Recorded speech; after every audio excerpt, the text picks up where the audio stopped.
بكم في موجز الأنباء من المسار نيوز. أهم عناوين الأخبار: القائد العام يشرف تخريج دورتي الدفاع الوطني والحرب العليا بأكاديمية نميري. مناوي يتساءل عن كيفية تشكيل الحكومة في وجود رافضين للاتفاق الإطاري.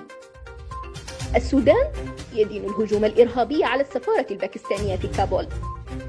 الدعم السريع يتفقد قوات مواقع انتشار حماية المدنيين. دجلو: قطر استطاعت تحويل بطولة كأس العالم إلى مزيج من القيم والثقافة الفنية. وإليكم تفاصيل الأخبار. شهد رئيس مجلس السيادة الانتقالي القائد العام للقوات المسلحة الفريق أول ركن عبد الفتاح البرهان شهد صباح اليوم بأكاديمية نمير العسكرية العليا احتفال تخريج دورتي الدفاع الوطني رقم 34 والحرب العليا رقم 22 بحضور السيد وزير الدفاع المكلف ووزير دفاع الجمهورية اليمنية وعدد من الوزراء المكلفين بجانب السيد رئيس هيئة الأركان وقادة القوات النظامية والأمن وأعضاء هيئة قيادة القوات المسلحة وكبار القادة ومدراء الإدارات والأفرع والكليات العسكرية والملحقين العسكريين بالسودان ورؤساء الأركان والقادة السابقين لأكاديمية نمير العسكرية العليا.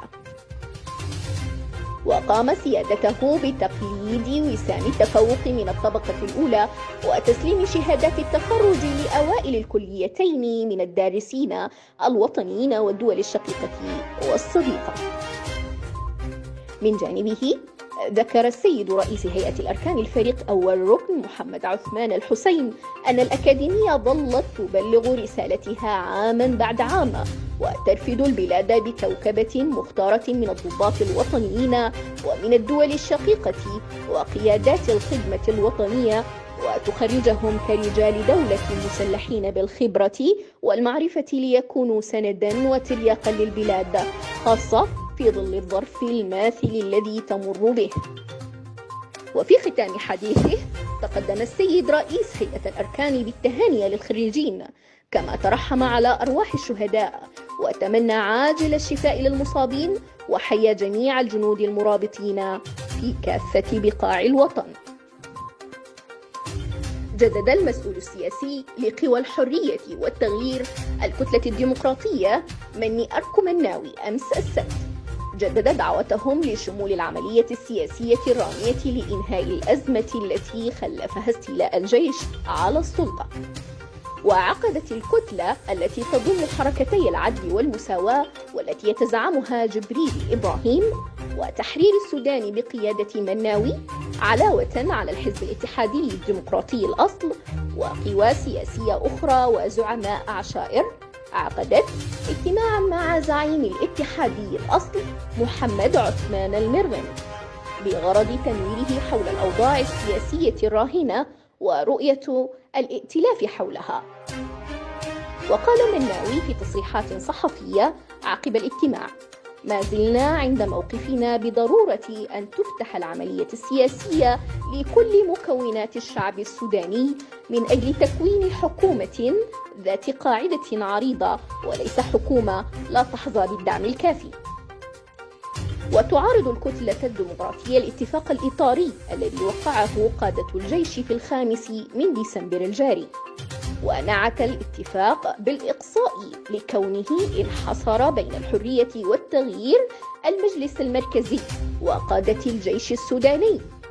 وتساءل مناوي عن كيفية تشكيل الحكومة في وجود رافضين للاتفاق الإطاري واستمرار حالة الاستقطاب السياسي والجهوي.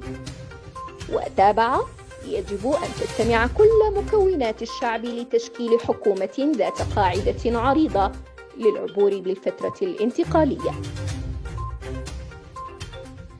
أدانت وزارة الخارجية السودانية الهجوم الإرهابي على مجمع السفارة الباكستانية بكابول. واعتبرت الخارجية السودانية في بيان صحفي أصدرته اليوم أن العمليات الإرهابية والمتمثلة في محاولة اغتيال القائم بالأعمال بالسفارة الباكستانية خطراً وتهديداً للسلام في أفغانستان والمنطقة. وأدانت في الوقت نفسه الهجوم الإرهابي الذي يستهدف زعزعة الأمن والاستقرار ويتنافى مع القيم والمبادئ الإنسانية. وأعربت عن تضامنها وتعاطفها مع شعب وحكومة باكستان، وأكدت على وجوب محاسبة المدبرين والمنظمين والرعاة لهذه الأعمال الإرهابية. تفقد قائد قطاع قوات الدعم السريع بشمال دارفور اللواء حمدان أحمد أبو شواك رفقة قائد قوات حماية المدنيين العقيد عينة تفقد مواقع انتشار وارتكازات قوة حماية المدنيين المنتشرة بمناطق تابت، أبو زريقة، شنقل طوبايا.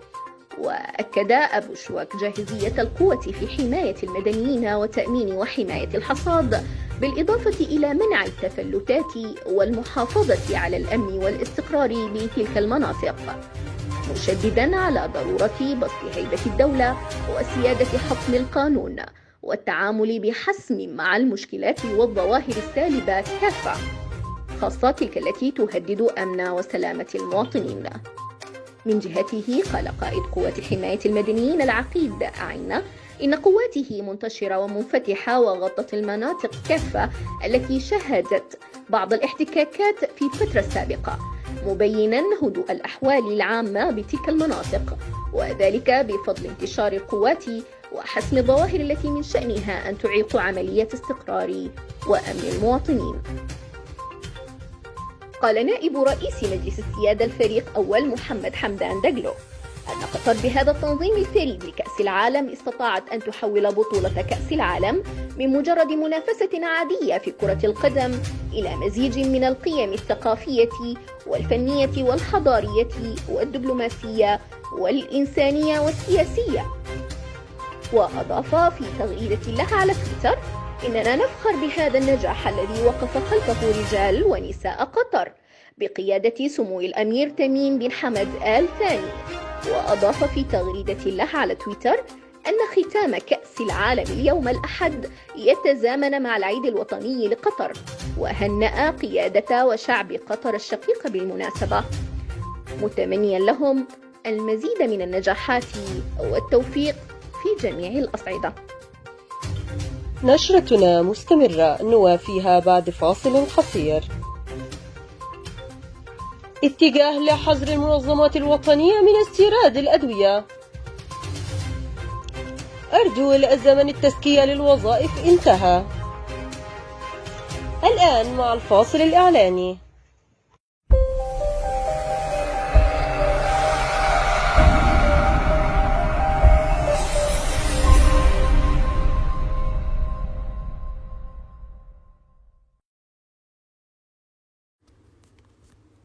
مؤسسة المسار، إعلانك بالمسار نحو أقصى حدود الانتشار.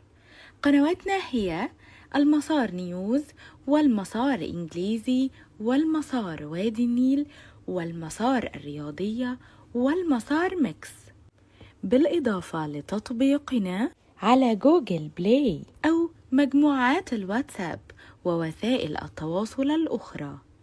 أنت على موعد مع مليون من المتابعين والمتلقين، بحيث تزدهر الأعمال وتتحقق الآمال. المسار، منصة الانتشار نحو المزيد من العملاء. لمزيد من المعلومات يمكنكم الاتصال على مكتبنا في السودان على الأرقام التالية، أو مكتبنا في مصر على الرقم ده، أو عن طريق موقعنا www.elmasarnews.com أو www.elmasarenglish.com.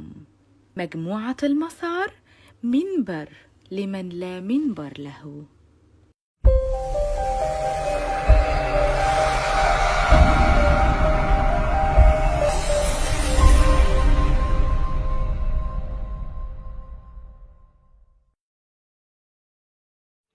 مستمعينا، عدنا إليكم من جديد.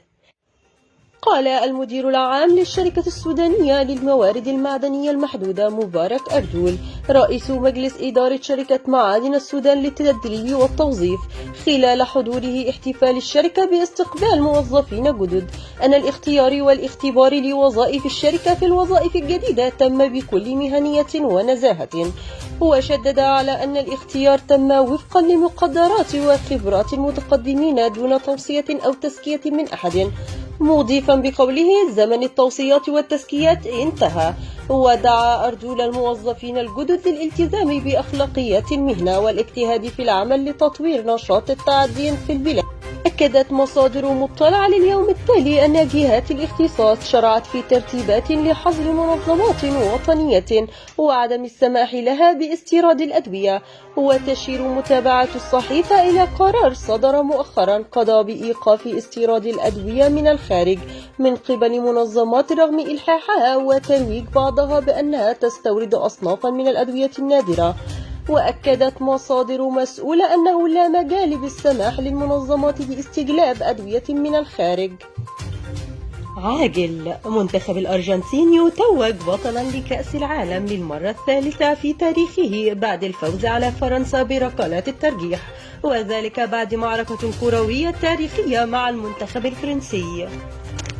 للاطلاع على مزيد من تفاصيل الأخبار تابعونا على ويب سايت المسار نيوز أو على موقعنا على الجوجل بلاي، أو راسلونا على رقمنا على الواتساب، أو تابعونا على صفحاتنا الخاصة بمجموعة المسار على موقع التواصل الاجتماعي فيسبوك وتليجرام، أو على قناتنا على اليوتيوب.